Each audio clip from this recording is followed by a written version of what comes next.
बिस्मिल्लाहिर्रहमानिर्रहीम। अस्सलाम वालेकुम नादरीन, आप यूट्यूब चैनल देख रहे हैं, मैं इमरान खान हूँ। नादरीन, पंजाब में जो जालिमाना कानून आ रहा है, आप सारे जुल्म माजी के भूल जाएंगे। आप पीका को भी भूल जाएंगे, जो डिक्टेटर्स ने पाकिस्तानियों के साथ किया वो भी आप भूल जाएंगे। आप 26वीं और 27वीं आईनी तरमीम को भी भूल जाएंगे, और शुमाली कोरिया का डिक्टेटर भी इनके ऊपर रश्क कर रहा होगा जो इन्होंने कार्रवाई डाल दी है। यानी पंजाब के अंदर टिकटॉकर्स ने जिस किस्म का एक कानून लाने का फैसला कर लिया, जिसके ऊपर ये काम कर रहे हैं, बल्कि कमेटी की सतह पे उसको मंजूर कर लिया गया, उस कानून के तहत ये पंजाब के किसी भी शहरी के साथ क्या कर सकते हैं, ये थोड़ा सा मैं आपको उसकी झलकियां बताता हूं। नंबर एक, ये बनाएंगे डिस्ट्रिक्ट इंटेलिजेंस कमेटी, यानी हर जिले की सतह के ऊपर कमेटी बनाई जाया करेगी इस कानून के मुताबिक। उसके अंदर सरकारी अफसरान हुआ करेंगे। सरकारी अफसरान का मतलब यह है कि जिनको वजीर आला या कोई भी वजीर या कोई भी सिस्टम के अंदर से उनको लगाएगा। अब ये सरकारी अफसरान है, ये कोई अदालत तो है नहीं, आम सरकारी अफसरान, मातहत अफसरान है ये सारे के सारे। इन्हें जनाब इंटेलिजेंस कमेटी का हिस्सा बनाया जाएगा। सरकारी अफसरान को, छोटे बड़े सरकारी अफसर इसके अंदर होंगे। और फिर उसके बाद इनके बाद इख्तियारात क्या होंगे, ये किसी भी शख्स को समाज दुश्मन करार दे सकेंगे। यानी ये जो इंटेलिजेंस कमेटी बनाई जाएगी जिले सतह के ऊपर, ये किसी भी शख्स को करार दे दिया करेंगे कि ये समाज का दुश्मन है, समाज दुश्मन करार दे देंगे किसी भी शख्स को। और किस बुनियाद पे देंगे, यानी कोई भी उसकी शिकायत कर दे, यानी तहरीरी तौर पे कोई भी आदमी शिकायत कर दे, एसएचओ शिकायत कर दे, या कोई छोटा मोटा सरकारी अफसर शिकायत कर दे, या कोई आम आदमी शिकायत कर दे तहरीरी तौर पे, तो ये कमेटी उस मामले को देखेगी, ये कमेटी उस मामले को सुनेगी, और फिर ये कमेटी फैसला करेगी कि ये आदमी समाज दुश्मन है। फिर उस आदमी के साथ क्या होगा। अब देखें ना, सरकारी अफसर किसी को समाज दुश्मन करार देना कौन सा कोई मुश्किल काम है। कोई भी सियासतदान कहेगा कि इसको समाज दुश्मन करार दे दो, यूं सरकारी अफसर कहेगा बिल्कुल जी समाज दुश्मन है ये। कोई दूसरा बंदा कहेगा इसको करार दे दो कि ये समाज दुश्मन है ये। जो आदमी रुकावट बनेगा समाज दुश्मन बन जाएगा, जो सहाफी सहाफत करेगा समाज दुश्मन बन जाएगा, जो आदमी पाकिस्तान की अशराफिया के रास्ते में रुकावट डालेगा वो समाज दुश्मन बन जाएगा, जो सच बोलेगा वो समाज दुश्मन बन जाएगा, जो मौलवी कोई बात करेगा वो समाज दुश्मन बन जाएगा जब तक हुकूमत की तारीफें नहीं करेगा। तो हर तबका इसके बाद गिरफ्त में आ जाएगा। किसी आदमी ने कुछ नहीं भी कहा तो उसको समाज दुश्मन करार दे देंगे, जनाब इसने मेरे सामने ये बात की थी और फलां जगह पे हम बैठे हुए थे, इस बुनियाद के ऊपर ये समाज दुश्मन है, इसको जनाब पकड़ लें, समाज दुश्मन हो गया। कमेटी फैसला करेगी, और फिर उस आदमी के साथ क्या होगा, उसके बैंक अकाउंट बंद हो जाएंगे, जायदादें उसकी जब्त हो जाएंगी, सफरी पाबंदियां उसके ऊपर लग जाएंगी। जनाब आप मुल्क नहीं छोड़ सकते, शहर नहीं छोड़ सकते, सूबा नहीं छोड़ सकते, जो भी लगाना चाहें, ये अपने इलाके से आप बाहर नहीं जा सकते, तो सफरी पाबंदियां उसके ऊपर लग जाएंगी। सोशल मीडिया की उस आदमी के लिए बंदिश हो जाएगी, वो उसके ऊपर अपना कोई मौकिफ नहीं दे सकेगा, मीडिया पे तो वैसे ही नहीं दे सकेगा।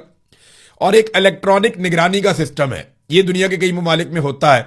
बंदे के हाथ पे कोई ऐसा कड़ा बांध देते हैं या पाँव पे कोई इलेक्ट्रिक डिवाइस बांध देते हैं कि ये बंदा जहां भी जाएगा हमें पता होगा ये बंदा कहां पे जा रहा है और किस जगह पे मौजूद है, तो बंदे पे पाबंदियां लगा दी जाएंगी। ये बड़ा अजीबोगरीब किस्म का एक पूरा सिस्टम इन्होंने बनाया, पूरी दुनिया में ऐसा नहीं है। यानी इस वक्त दुनिया की बदतरीन डिक्टेटरशिप शुमाली कोरिया में, वहां पे भी इस तरह की सहूलियात मैसर नहीं है डिक्टेटर को जैसी यहां पे टिकटॉकर्स अपने लिए बनाना जा रही हैं। तो नाजरीन, अब अफसरान खुद अपनी अदालत लगाया करेंगे। ये वो अफसरान है जिनका अदालत का कोई तजर्बा नहीं है, कानून का कोई तजर्बा नहीं, उन्होंने कभी कानून नहीं पढ़ा। ये अफसरान खुद ही अदालतें लगाएंगे, खुद ही सजाएं सुनाएंगे, और अगर कोई शख्स इनके हुक्म की खिलाफ वर्जी करता है तो फिर उसको 4 साल तक ये कैद में भी डाल देंगे, जेल के अंदर। ये नया कानून नाजरीन लाया जा रहा है कि किसी भी आदमी को समाज दुश्मन करार दे के रगड़ा लगा दो, ठोक दो जिसको दिल करता है, बस सिर्फ उसको समाज दुश्मन करार आपने देना है। और इसके लिए किसी आदमी की एक सोशल मीडिया पोस्ट ही काफी है। कोई भी छोटी मोटी हरकत पॉइंट आउट करके जनाब ये बंदा समाज का दुश्मन है, पकड़ो जी। गद्दारी का फतवा पाकिस्तान में इतने आराम से बांट दिया जाता है। मिसाल के तौर पर हमारे कई सहाफी हैं, कई सियासतदान हैं, कई वकला हैं, इनके पोस्टर बना के ना तो लाहौर में लगा दिए गए, बल्कि लाहौर नहीं पूरे पाकिस्तान में लगा दिए गए कि ये गद्दार है, ये गद्दार वतन है, ये गद्दार है। मैं भी उनके अंदर शामिल हूं। बहुत सारे लोगों के गद्दारी के पोस्टर लगा दिए गए शहरों के अंदर। तो यहां तो गद्दारी का फतवा देना इतना आसान है, किसी को समाज दुश्मन करार देना तो मसला ही कोई नहीं है, ये तो 2 मिनट की बात है। और समाज दुश्मन की डेफिनेशन क्या होगी, ये एक नई डिबेट छिड़ गई है। एक इंतहाई घटिया कानून पास होने जा रहा है, रोक सको तो रोक लो, नहीं तो बारी बारी सबकी बारी।